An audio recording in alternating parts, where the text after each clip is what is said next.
What's up guys, and welcome back to another episode of the Really 6am. It's episode number 52, and start today's episode off, you'll see a player conversation with Ben Godfrey, straightening things out after he was worried about the speculation he might be getting replaced, and also a scouting update and academy update alongside a couple of position changes as well.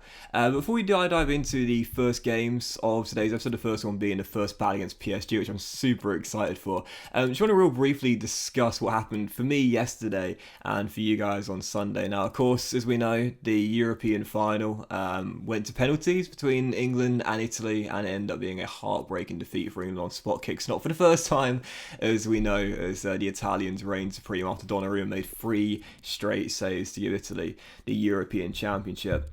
Now, obviously, it was a really sour way to end what would have been a fantastic tournament for England, getting all the way to the final, a superb effort and a job well done, you would say, but of course coming up short by failing to win it. Now, one thing I really want to discuss very briefly is the racist abuse that Marcus Rashford, Jadon Sancho and Bukayo Saka have unfortunately had to endure since that penalty shootout. Now, of course, you guys will be watching this on Tuesday. I'm recording this on Monday morning. I woke up to the news about the racial abuse they were receiving, and I felt absolutely sick and completely disgusted. Now, Marcus Rashford last year spent, the year fighting for for meals for hungry school children. Marcus Rashford is a complete philanthropist, a role model, and quite frankly, a true example of the person you should aspire to be like. He is a hero, he is a legend, he is a wonderful person, and that is not even going into how good of a football player he is. Just in general, what he's done off the pitch in the last year or so, and the activism, the philanthropy, the charity work he's done has been nothing short of inspirational, and it's been wonderful to see a man of his stature, a man of his profile, to be as humble and modest as he is, to be so grounded, and again to fight for what is right. It really made me feel sick to read about what he'd had to endure after him being one of the 3 players that missed penalties last night. Jadon Sancho is 21 years old. Bukayo Saka is a 19-year-old kid. And the worst moments of their career is then followed on by racial abuse. Absolutely disgusted to read it this morning. It made me feel sick. And I literally was just completely lost for words. There is no place for this in football. There is no place for this in society. And I really wanted to start this episode off and talk about what happened in this game against PSG here. But really, I couldn't, not give my thoughts on this. Obviously, again, this will be Tuesday when you guys are watching this. This is Monday morning when I'm recording. But I had to give my thoughts on this because I don't know when it's going to stop, basically. I don't know when it's going to stop, and I don't know when it's going to end. I think social media companies need to be disciplined more for allowing this to happen. They need to clamp down on it further. There needs to be tougher punishment. It simply is completely unacceptable that this sort of stuff still goes on in 2021. And I can't even imagine what those 3 young men would have been feeling after last night. Again, we're talking about the age of these young men, 23, 21 and 19 years old. To miss those 3 consecutive penalties, the lowest moments of their career, perhaps some of the lowest moments of their lives as well, on the biggest stage, in the biggest games of their career, certainly international level, and then to have to endure that in the aftermath as well.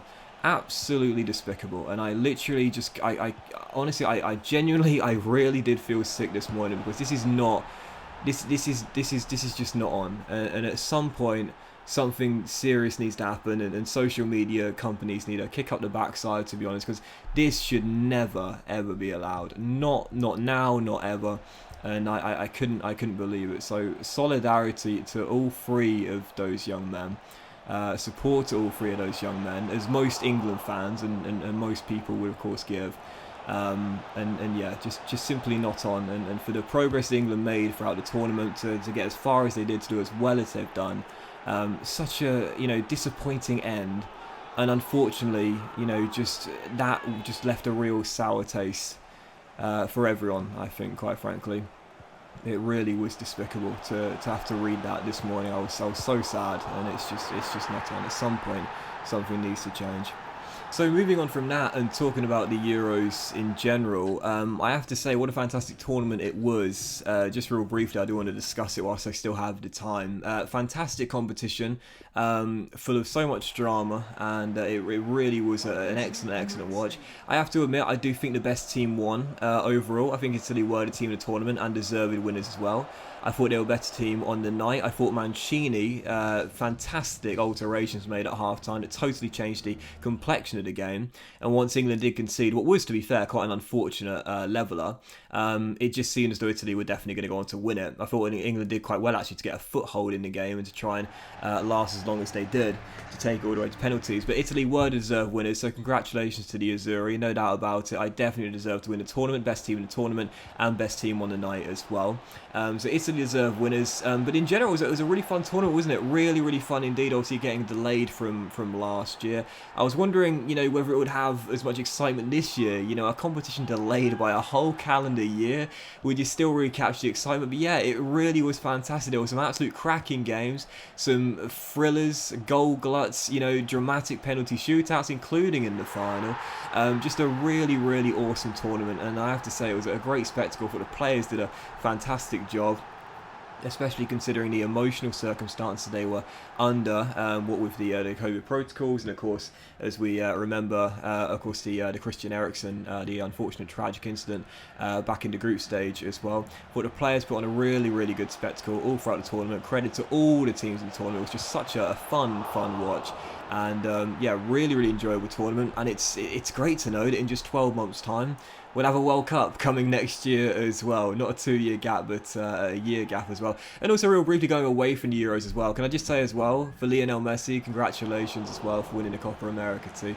His first major national tournament win with Argentina. He's waited a long time to get it, and I'm happy to see him win one as well. You always want to see the best players in the world, the best players of all time, on the top of their game and winning the accolades to back it up as well. Very pleased to see Messi finally win one with Argentina as well. That was a really nice feeling too. So yeah, just in general, what a fantastic month for sport. What a fantastic month for football. I've only got 1 month to wait until domestic football resumes in England as well. Can't wait, man. Absolutely buzzing. But yeah, so in today's episode, you would have seen we have PSG in match day 2 in the Champions League group stage, lost by 3-1. Got torn apart by Neymar in the game, to be fair. Did me in that one there. And also as well, we had a win against CSK Moscow in match day 3. So as things stand, the group is looking exactly like I thought it would. Basically, we're in second place right now, but PSG, they're the front runners, no doubt about it. We knew that heading into the group, so not a real surprise right now. We're chasing the group leaders and the best team in the group so far, PSG. Also had a goalless draw against Chelsea. We beat Wolves in a big one as well, and for this game here, Aston Villa away at Villa Park, fell behind early as we are still unbeaten to start the season off. And I was thinking, how long can we keep this unbeaten record going in the Premier League? Of course, lost in the Champions League, but in the Premier League still undefeated. Well, soon after we fell behind, Tariq Lamptey, in from Brighton in the summer, scored his first goal for the club to make it 1-1, put us back on level terms, and then yet another injury as well. 64 minutes in, you were seeing Smith Rowe go down earlier in the game against Chelsea. Now Reece Nelson goes down as well. What you'll notice is I have increased the injury frequency and severity sliders this season. As I mentioned before, trying to do the save as realistic as possible in every single aspect. Last year didn't have many games, we weren't playing European football. This year we are, so do expect more injuries this season for realism.